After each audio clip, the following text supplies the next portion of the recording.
Tapi di saat rakaat terakhir, tiba-tiba suara dengkuran itu muncul kembali. Lalu juga ada suara orang lagi mukul pakai palu ke tembok.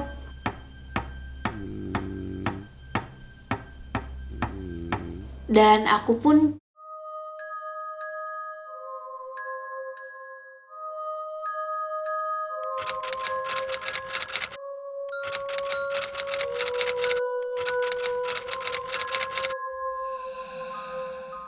Halo semuanya, balik lagi bersama aku Gusti Gina. Dan kali ini kita sedang ada di segmen terbaru aku, yaitu Cookies, kumpulan kisah horor pendek. Dan ini adalah episode pertama kita, yang mana temanya rumah sakit. So, artinya cerita-cerita yang aku ceritakan kali ini adalah cerita horor terkait di rumah sakit. Dan sebelum kita masuk ke cerita kali ini, buat kamu yang baru di channel ini, silahkan di subscribe, nyalakan loncengnya, biar nanti kalau misalnya aku ada update video baru, episode baru, kamu bisa langsung nonton duluan. Dan ini kisahnya. Kisah pertama ini adalah dari seorang followers aku di Instagram. Dia minta disamarkan namanya menjadi Rini karena alasan privasi. Langsung aja kita baca kisahnya. Pengalaman aku kerja di rumah sakit Tanjung Tabalong, Kak. Aku kerja di bagian kasirnya. Hampir sama dengan perawat, Kak, kerjanya 3 shift. Jadi sering juga masuk dinas malam.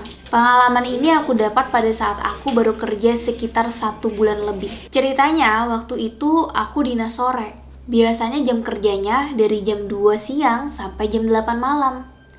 Jadi ruangan kasir sama apotek itu sebelahan atau bersebelah. Karena udah waktu asyar, akhirnya aku pergi ke ruangan yang dipakai buat tempat istirahat kalau dinas malam. Suasananya agak sepi karena waktu itu sehabis hujan. Jadi keluarga pasien atau tamu berkunjung juga nggak terlalu banyak. Nah, waktu sholat asar rakaat kedua, entah dari belakang tempat aku sholat itu, aku mendengar suara orang mendengkur.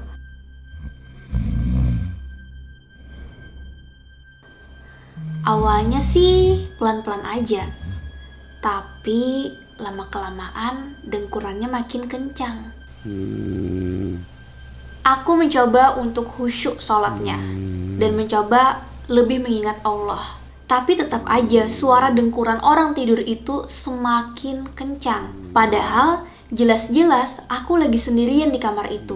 Suara dari luar juga kayaknya nggak mungkin, karena bagian apoteker juga lagi jaga. Dan waktu selesai sholat, aku langsung keluar ruangan mencoba untuk menenangkan diri. Setelah itu waktu berlalu hingga sholat maghrib selanjutnya. Aku pun kembali ke tempat sholat itu dan melakukan sholat maghrib. Awalnya sih tenang-tenang aja, tidak terjadi apa-apa. Tapi di saat rakaat terakhir, tiba-tiba suara dengkuran itu muncul kembali. Lalu juga ada suara orang lagi mukul pakai palu ke tembok.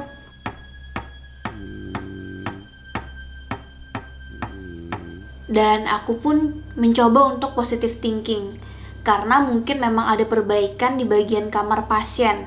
Mungkin. Setelah selesai sholat maghrib, aku pun keluar dan mencoba menanyakan kepada apoteker. Aku bertanya, "Kak, di atas ruangan itu lagi ada perbaikan ya?" Terus kata kakak apotekernya, "Gak ada perbaikan apa-apa kok." Lalu aku jawab lagi dengan terheran-heran, "Tadi aku dengar ada suara orang lagi mukul tembok pakai palu gitu." Dan setelah mendengar perkataanku, si apoteker itu pun berusaha untuk menenangkan aku agar tidak takut. Sepertinya dia paham kalau yang aku dengar kemungkinan adalah gangguan dari makhluk sebelah. Sambil menenangkan aku, si apoteker juga bilang nih, mungkin saja itu adalah keluarga pasien yang lagi malu tembok. Tapi kalau aku pikir-pikir lagi, ngapain sih keluarga pasien malam-malam paluin tembok gitu? Kecuali memang ada perbaikan ruangan dari tukang. Kayaknya nggak mungkin deh kalau dari keluarga pasien yang melakukan itu. Dan kalaupun tukang yang melakukan perbaikan, itu juga rasanya mustahil ya dilakukan di malam hari, karena akan mengganggu kenyamanan pasien di rumah sakit.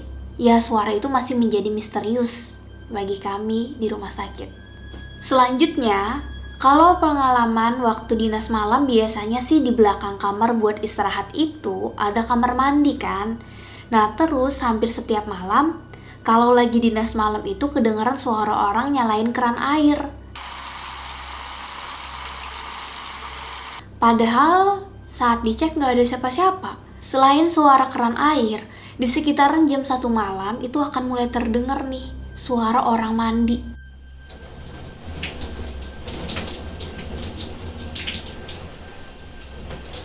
Dan itu akan berlangsung sampai subuh, sebelum azan subuh.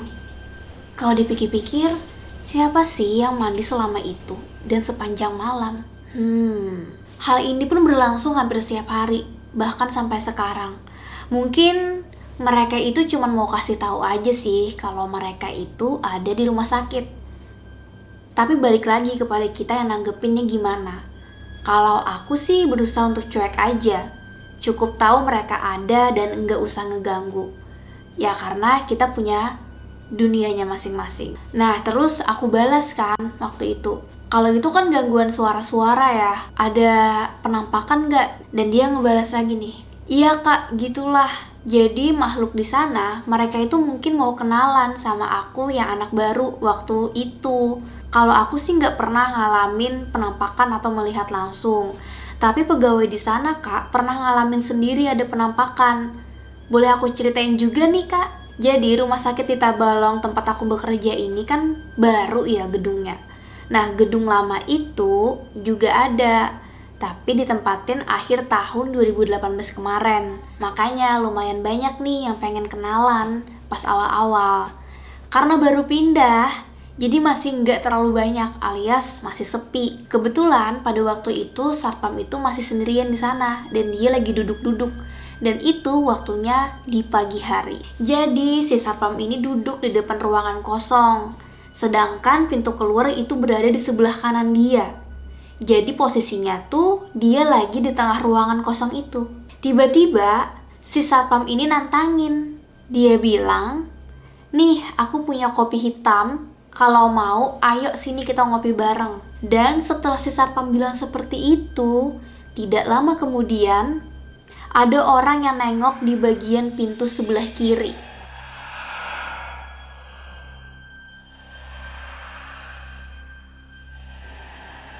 Satpam yang melihat ada orang yang nengok bingung dong. Loh, bukannya itu ruangan kosong? Terus siapa yang nengok tadi? Karena kaget, si satpam ini langsung berdiri terus keluar. Tapi dia mikir, apa bener-bener apa ada orang gitu kan? Dia balik lagi nih ke ruangan. Dia cek lah di ruangan sebelah kiri tempat penampakan yang nengok tadi.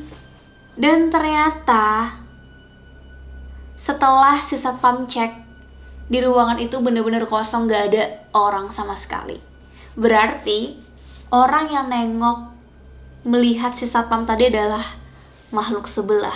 Selain pengalaman satpam, ada juga nih pengalaman perawat di sana.